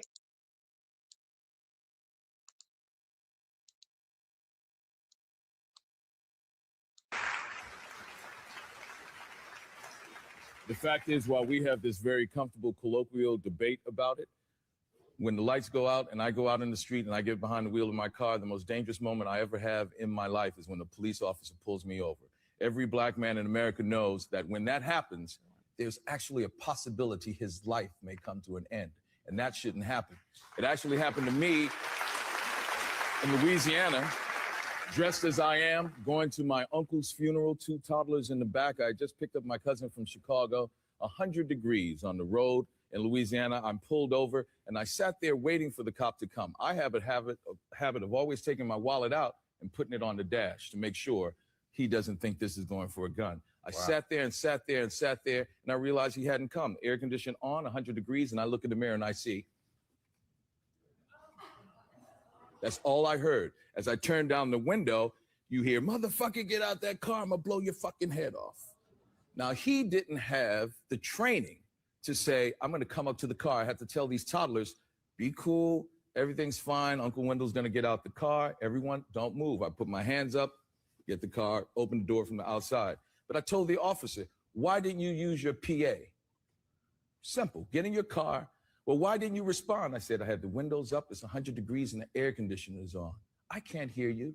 That's poor training that he didn't know that I wasn't gonna be able to hear him in the car. He's gonna fire. So it's that sort of incident that happens too often all the time that white America has to understand that Wendell Allen in New Orleans, Mr. Garner in Staten Island, Michael Brown in Ohio is a constant all over this country. And if we're going to sit here and pretend that we are post-racial, you have to realize that I can't afford for your belief or denial that my life isn't in danger. Okay.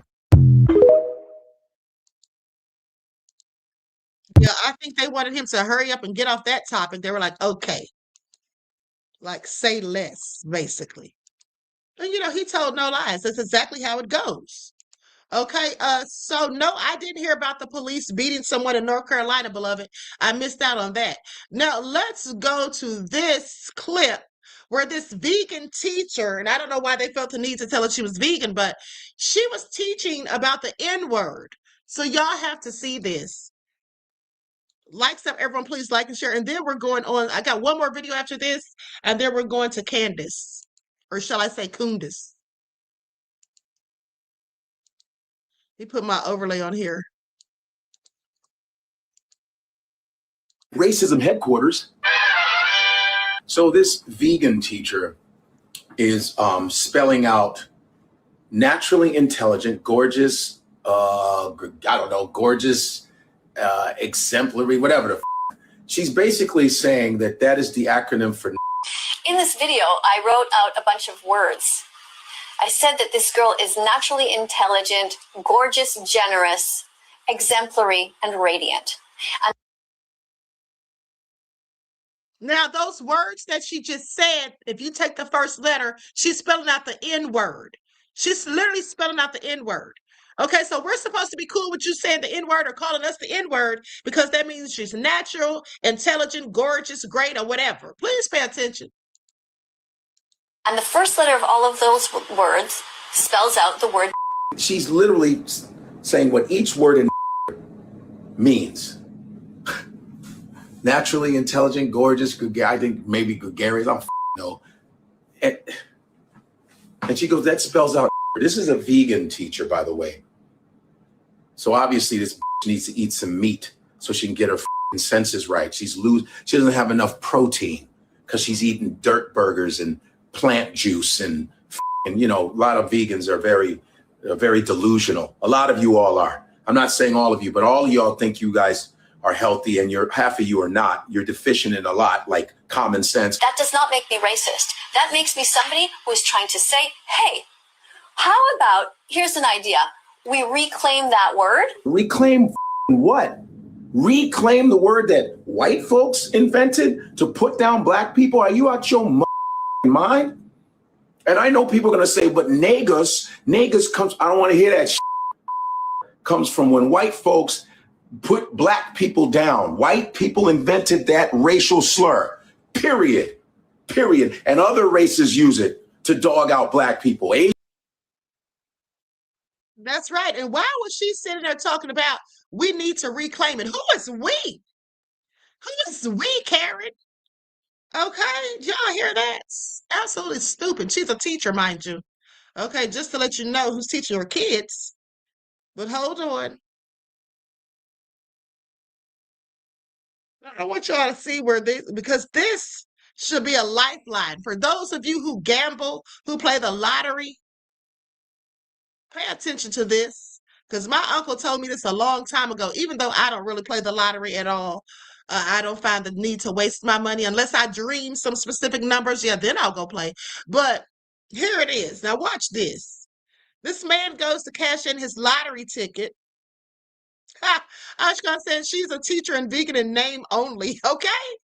Please make it all make sense.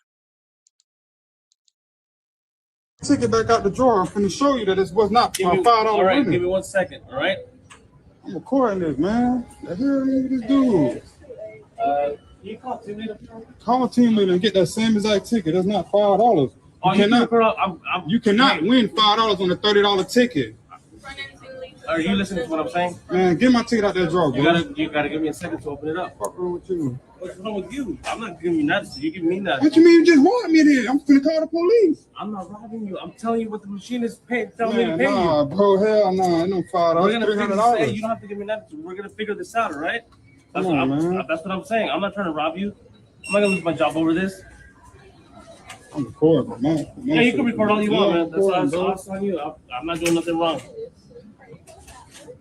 You can go anywhere else and get my $300 for that. That's the $300 winner. It's not no fucking $5, bro. Who are you cussing at? Can I get my ticket back? If y'all not gonna pay me the right amount, I want my ticket back, or I'm calling the police.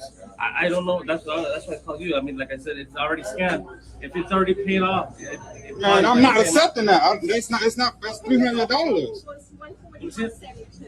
I'm not accepting this $5. I'm not accepting that. That's not no price. You cannot win $5 on a $30 scratch off, bro. Come on, man. Dude, I play scratch off every single day, bro.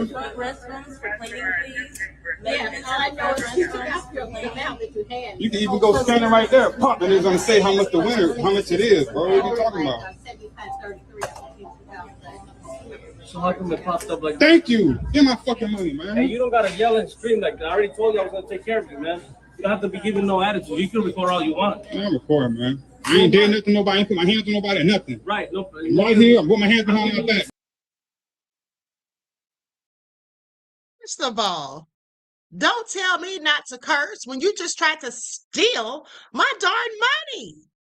Okay? Don't tell me not to curse when you literally just tried to steal my darn $300. Telling him that he only won $5. See, this is what they absolutely do if you don't know any better. Okay?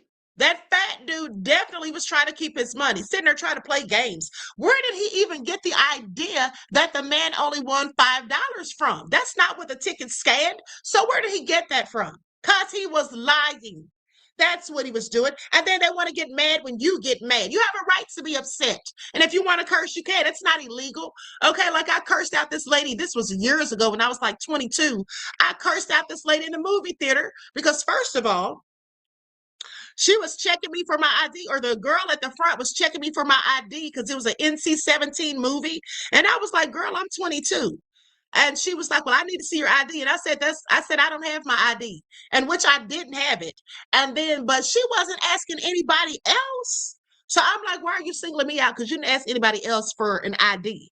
So I bought a ticket to a different movie that was rated PG. But I planned to go into the other movie with my friends, which is what I did. She must have known what I was up to. So she tells the manager, and then the manager, who's a whole Karen, comes in there and shines a darn flashlight on me, y'all. Y'all know I was so mad. Shines a flashlight on me, talking about, young lady, this isn't the movie you bought a ticket for. I was so mad. So she made me leave out of there, and I just cursed her out. And she was like, you can't be cursing me out. I'm going to call the police. I said, I don't give a damn if you call the police, bitch. I can curse you out if I want to. I said, as long as I don't threaten you, put my hands on you, or tear this mother ucker up, I can call you whatever I want to, bitch. And I proceeded to do just that. Okay? Please.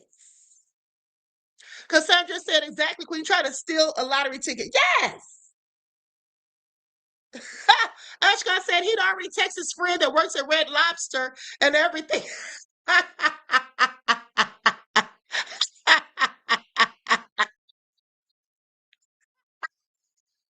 No, right? Probably already pre-ordered his ultimate feast.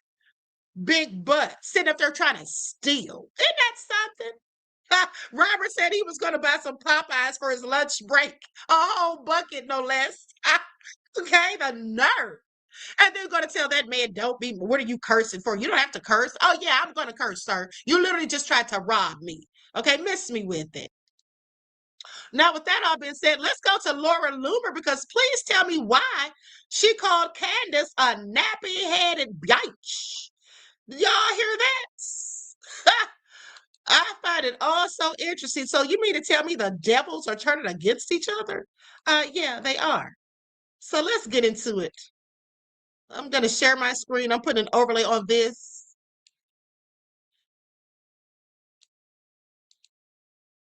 She has a whole lot of nerve. Laura Loomer, that is. She's definitely attractive deficient in my humble opinion. Okay. Let me put her real face on. All right, there she is. This nappy-headed black bitch who just has a lot to say, but not really a lot to offer. So I'm not afraid of Candace Owens, and damn! I'm happy to match her energy. I'm happy to wrestle in the mud with that bitch and, you know, roll around and hurl insults back and forth with her if that's what she wants to do. Damn. Candace Owens is a liar, okay? And she's a deeply insecure woman who is very unloved at the end of the day. This is a woman who is allegedly in a relationship with a gay man. Who is always going to feel the rejection of her family, the rejection of her mother, the rejection of her family that she claims left her alone when she was 14 years old, right, to fend for herself. Now I find that all interesting, honey. She went in on Candace, honey. Pay attention. She clearly did. She called her a nappy-headed bitch. Wow, really? She's been waiting to say that. Okay, she's been waiting to say that. Now, y'all know she was out of pocket like a pistol at a robbery. Okay, but hey, that is Candace, and so she gets what she gets. That's her ninja wake-up call as far as I'm concerned. All right, that's exactly what she gets. That's exactly what she gets. 32 years old. Jasmine Crockett is 44 years old. Laura Loomer is 32 years old. Jasmine Crockett is 44 years old. Laura Loomer is 32 years old. Jasmine Crockett is 44 years old. Make no mistake, anyone that would willingly do this to their face at the very young age of 32 years old does not like themselves. And with this context, it's very easy to understand why Laura Loomer has spent the past 2 days crashing out on Twitter, slinging racist insults at Congresswoman Jasmine Crockett.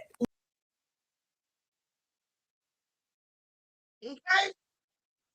She's a college dropout who ran for Congress twice and never made it. Okay, she's a whole hater. She is a whole hater. Please pay attention. Now, of course, Candace came out. She didn't say much. She didn't say much, but let's get into it. I find this all so interesting. When these Trump tards fall out, I find it so interesting. Hold on. Is trending for a tweet that she directed to me yesterday that upsets a lot of people. It upset them because it was just so shockingly dark and demonic. This is the tweet that I am referring to that's trending. It's directed to me after yesterday's episode. She said, "God hates you," at Real Candace O. It's why he gave Charlie to Erica and why you didn't even get to say goodbye to him. God hates you. Look in the mirror and internalize how much God hates you. We all hate you. Humanity hates you. You are irredeemable. And this caused a reaction across the internet. I think like 6,000 people replied to that tweet alone in a ratio. And I think I was going, why are people surprised by this? And I realized they don't know who Laura Loomer is. And I think maybe these people don't take us literally when we say that Trump, that's one of his top advisors, is surrounded by people who are quite literally in need of an exorcism. I'm not saying that for dramatic effect. I am saying literally he is surrounding himself with people that are, I think, demonstrably demonic, right? Like that's what people were so like, that's just demonic. That's very straight. It doesn't hurt anybody's feelings. It makes me uncomfortable to be around you. That seems like you worship Baal. That's why you would say something like that. She said it seems like you worship Baal. Not that she worships Baal. I'm so done. And she probably does. I clearly believe it. I clearly believe it. Hold on. Let me get another overlay. Listen. Laura Loomer, who is the most insane person, and I was, there was good friends with Laura too. Well, no, I was not good friends with Laura. I was loose allies with Laura until I met her, and then when I met her properly and spent time with her, I realized she was absolutely mental. I distanced myself very quickly. I distanced myself because she used to force herself on young male volunteers, 20, 21-year-olds. And she would go in the middle of the night. And I mean, some men will find this to be quite titulating. Although, yeah, this sounds kind of good. When you imagine sort of the face of the saw doll, just sort of like you pull up the covers and there's a the saw doll. I would like to play a game. It's less enticing. But she would climb into bed with these volunteers and them off in the middle of the night.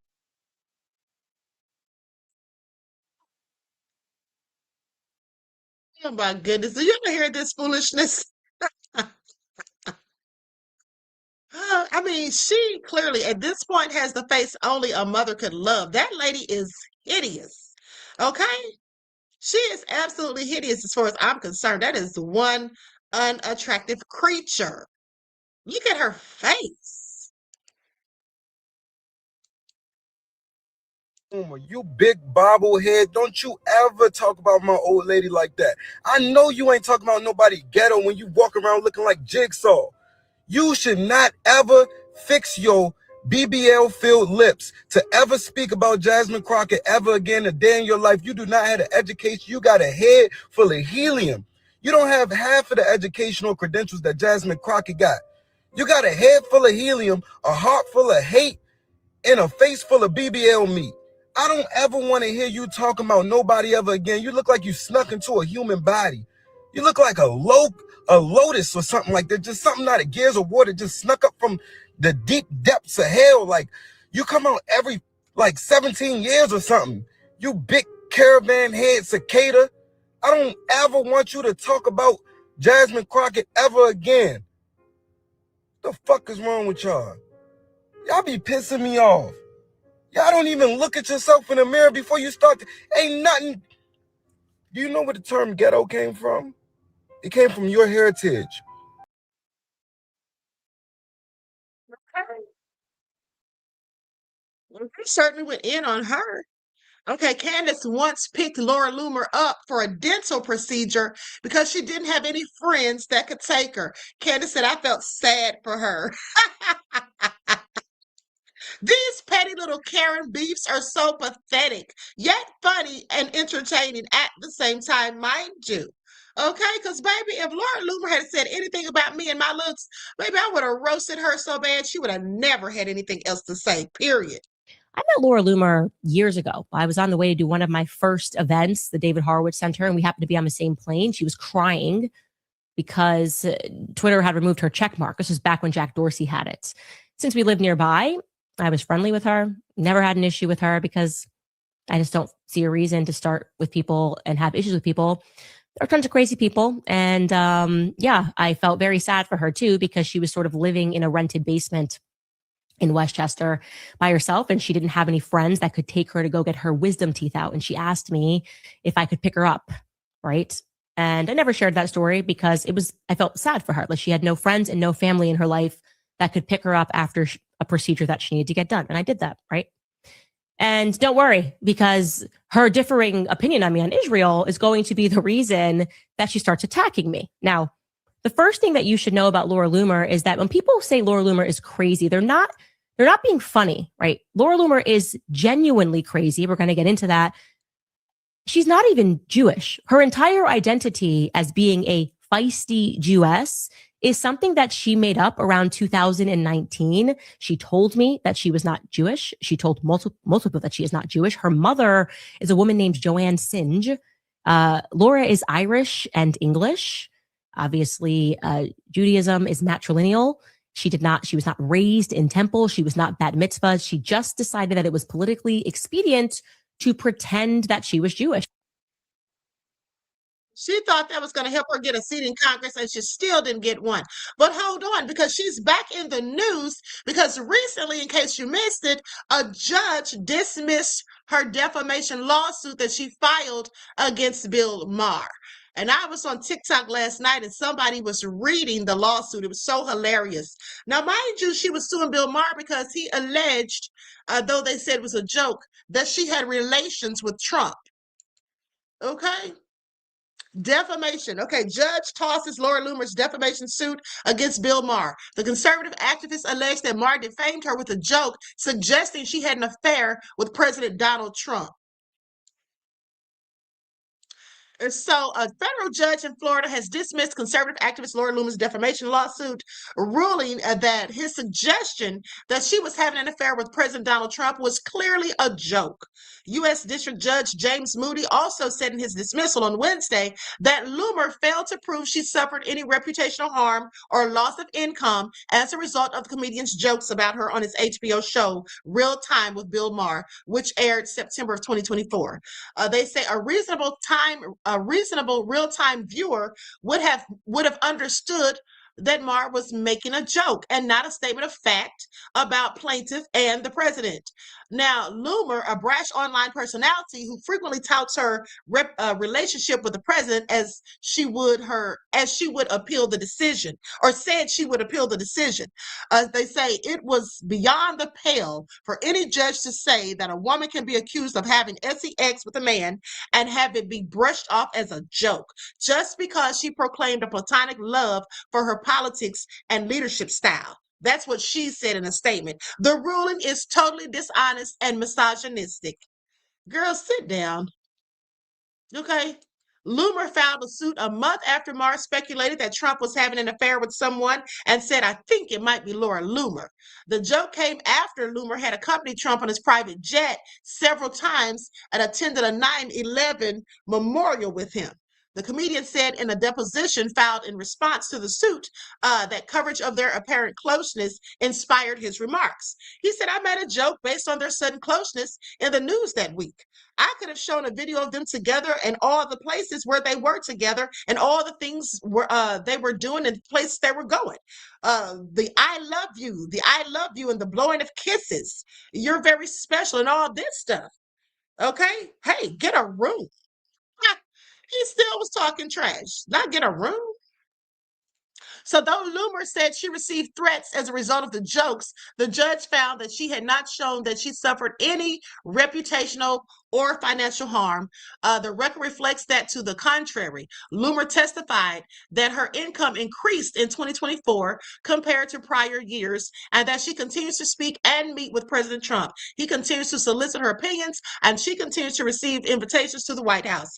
Loomer, an influential figure in the MAGA movement, has used her platform since Trump returned to the White House to weed out administration officials she accuses of being insufficiently loyal to the president. She has targeted dozens of staffers across the White House and executive departments, many of whom have been swiftly fired or seen their nominations pulled. Okay, honey, she needs to sit her little saw-looking self down somewhere, is all I'm saying. That's what she needs to do. So with that all been said, and there's a TikToker who said that she sent him a voicemail, left him a voicemail. Let's go to the footage. Unhinged, unofficial Trump advisor Laura Loomer sent me this voicemail. Have a listen. Hi, Eddie. This is Laura Loomer. I'm calling you from Tel Aviv, Israel. And even though you have posted negative things about me, I still support your right to free speech. And so if you need any advice on where you can get a good pair of handcuffs, this is my number, and you can call me back. You can send me a text. Unhinged, unofficial Trump advisor Laura Loomer. Not sure what she was talking about, but she told him if he can find where he can get a good pair of handcuffs, he can message her back. Is she trying to hit on this man or what? I'm not sure what that was all about, and I don't think he is either. Now, here's the other Trump used to be flunky who's now falling out with him, Marjorie Taylor Greene, going in on Laura Loomer. You know, I don't know about you all, but I love it when the devils turn on each other. Okay, when they're all fighting against each other like snakes in a pit. Because this is who they really are. Laura Loomer, a two-time congressional candidate loser. Could not even, she ran for Congress twice, couldn't even win. Totally unelectable, totally untrustworthy, rejected by the people, rejected by MAGA. She starts getting in she's talking to Trump all the time and he's listening to her. And it was like, what is happening? Yeah, but that's one of the craziest. That's the Laura Loomer Donald Trump relationship is one of the most effed up relationships. People have to understand it. He loves cult-like worship, and she has made Donald Trump her god. Literally, he's the one and only in the entire universe. Crazy. Is Donald Trump. She doesn't even acknowledge God. She clearly doesn't believe in God. Unless she's saying that God hates Candace Owens, which is absolutely absurd. Laura Loomer. Hot mess. Okay, now with that all been said, beloveds, we're almost done. Let's go to these reports on the missing scientist. Okay, let's go to these two clips and then we're out of here for now. Of course, I'll be back later on.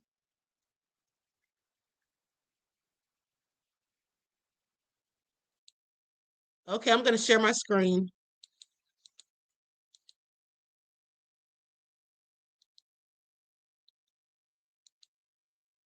On YouTube about it, and when it was in the show today, I'm like, thank goodness. Sometimes you watch stuff on YouTube and you just think I'm the only crazy person interested in this. That And is it's like, exactly the way I feel. okay, it's a puzzling situation. It surrounds some of America's top thinkers. The FBI is leading the charge in looking into the disappearances and deaths of nearly a dozen scientists and sensitive nuclear and Aliens. Say it. Okay. Say it. I saw it. And They I was were like, studying alien Yeah. technology, Okay. some of them. So this whole thing gained a lot of steam when a retired major general walked away from his home in Albuquerque in late February, and he had nothing on him. Nothing. No AirTag, no phone, no Apple Watch. Got his hiking Gone. boots on, took off. Just and he had his wallet and just his hiking boots, his wallet, and a revolver. He's never been found. All right. Then he had previously served as a commander of an Air Force research lab and consulted for a non-government group that was probing the government's UFO files. UFO files. Weird. And that's just one of 10 people there's another associated one with sensitive government research. Yeah, one lady was out hiking with her friends. They got a little bit ahead of her. They turn around. She's gone. Gone. Nowhere to be seen. And that has been happening a lot lately. It's crazy. They weren't even going to investigate. And now, because I think people are interested, like, where did they go? What happened to them? Why are these people dead? Or why can't we even find some of these people? I just find that so fascinating. And they're all kind of in that same little world. I mean, the IQ of the average person who's missing right now is like 180. Yeah, right. Okay, I'm not sure why they think this is funny. Well, I don't see anything hilarious about people missing. Do y'all? Okay, that was cringe. Okay, let's go to this next clip. This is a UFO insider. He reveals what he thinks about it. Why should we keep looking at it?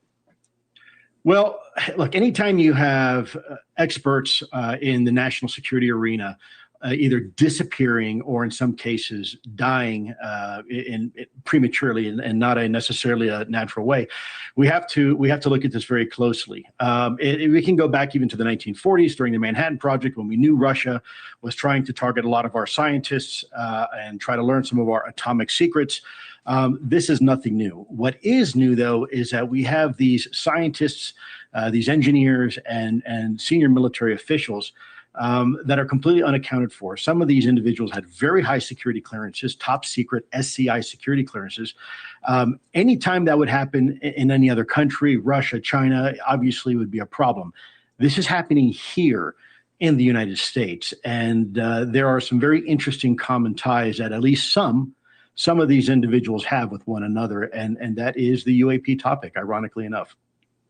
So, and you say this isn't you referring to culture or history. You're saying you talked to some of these people and what happened doesn't make sense. Yeah, that's absolutely correct. In fact, several of the people that you have on your list right there that you showed, I personally spoke with years ago and talked to myself. And it was about the UAP topic and their work in that arena. But there's also, you said something, and it's absolutely accurate. There's other individuals that are not on that list that I am personally aware of that might actually be associated with it. There is an individual that somebody Chris Mellon, who's been on your show before, was going to talk to about 2.5-3 years ago. He was a few days away from meeting this individual. He was an engineer, apparently on the legacy U.S. government's legacy UAP effort, and mysteriously died right before the meeting. There's another individual whom I spoke with. He reached out to me. I'm going to protect his identity here for the sake of his family, but he did meet an untimely end. He was a senior special agent at the Department of Energy, and he worked specifically in the Inspector General's shop, the IG shop. He was the most senior special agent for the Department of Energy, and he was talking to me about coming out and talking to Congress about what he knows within DOE and the files, the UAP files that they're holding on to. He was very upset, and he felt like he was a whistleblower. So I was arranging for this individual to actually meet with certain members of Congress. His wife, who is a doctor for the Veterans Affairs, walks in one evening after work and finds him dead on the sofa. Now, this was during COVID, but from my understanding, there was never any positive, if you will, connection between COVID and his death. He was relatively young. He wasn't an old guy. He wasn't particularly sick. He was healthy. He was athletic. So there are more individuals, and certainly I think the FBI should do exactly what they said they're going to do. You have folks like Anna Polina Luna that are working very hard behind the scenes, also trying to, you just had her on your show, that's trying to get some additional clarity into this. There was another individual that Dave Grush used to work with. His call sign was Quake, and he was going to go public and talk to Congress. And unfortunately, he was in Washington, D.C. at a hotel, and they found him dead as well. So I want to be careful not to scare people, say this is all about UFOs and the conspiracy that they're trying to keep people like us quiet. But I can tell you, as a matter of fact, I myself and other individuals whom I know, and Congress can tell you the same, have actually been threatened before. So it is about time that the government takes this very, very seriously, whether they're just missing, they want to take an extended vacation, or they're dead. We need answers, and we need them now. We got to know. Well, Lou, here's my pledge. I'm a call away. You learn anything, you want anything asked, you want it out there, you call me, it's done. Keep recovering. I'll see you soon. You look great. I appreciate you, Chris. Thank you. Thank you for watching. Subscribe below and download our News Nation app right now on your phone.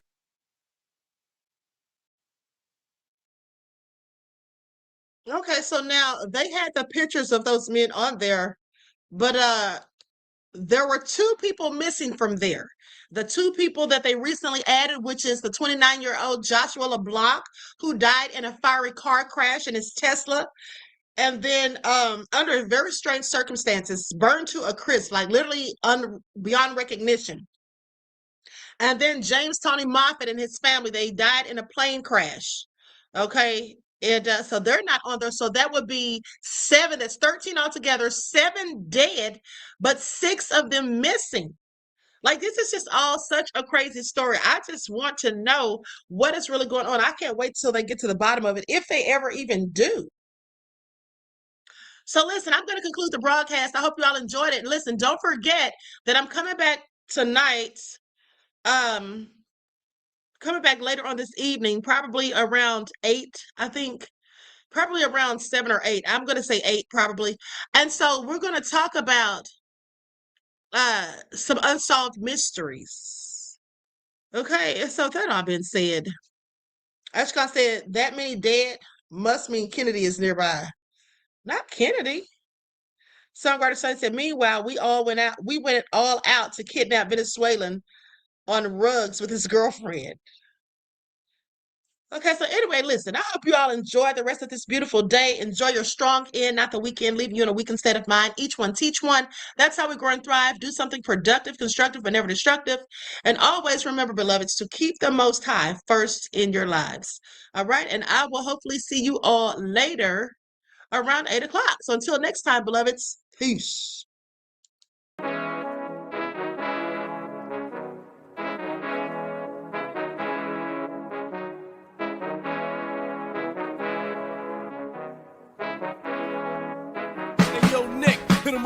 Gold all in my skin, God all in my blood, kings all in my circle. You touch one of mine and you're done. They show no love for the queen. Why you hating on me? Is it cause I'm free and I got Malcolm X in my jeans? I got dreams like King Luther, shed blood like Kunsa. You ain't helping my people, I ain't got nothing to say to ya. I want all the smoke like hookah. Talking reparations, America won't be great until they give us compensation. I'm like, I'm the hottest right now. See a bunch of lames out here trying to jock on my style. They be doing too much. I'm the queen, it's too easy. It's like they all at Popeyes, how they be talking so greasy. I just sit back and laugh while these haters get madder. So nefarious how they don't want my pockets with cheddar. I tell them they can do better. These snakes in the grass can leave a bite on your ass, cause y'all be trusting too fast. I got my foot on the gas, other one on they necks. Dropping receipts on haters, you better show some respect. I'm never facing regrets, we only facing the threats. Running through every challenge like a relay, break no sweat. It's a cold game, so I got that blanket with me. Now that my people awaken, ain't no going to sleep. I do not play by my piece. This time I'm playing for keeps. You talking slick, but when I see you like them ends, we gon' meet. And I got gold all in my skin, God all in my blood, kings all in my circle. You touch one of mine and you done. They show no love for the queen. Why they hating on me? Is it cause I'm free and I got Malcolm X in my jeans and I got gold all in my skin, God all in my blood, kings all in my circle. You touch one of mine and you done. They show no love for the queen. Why they hating on me? Is it cause I'm free and I got Malcolm X in my jeans and I got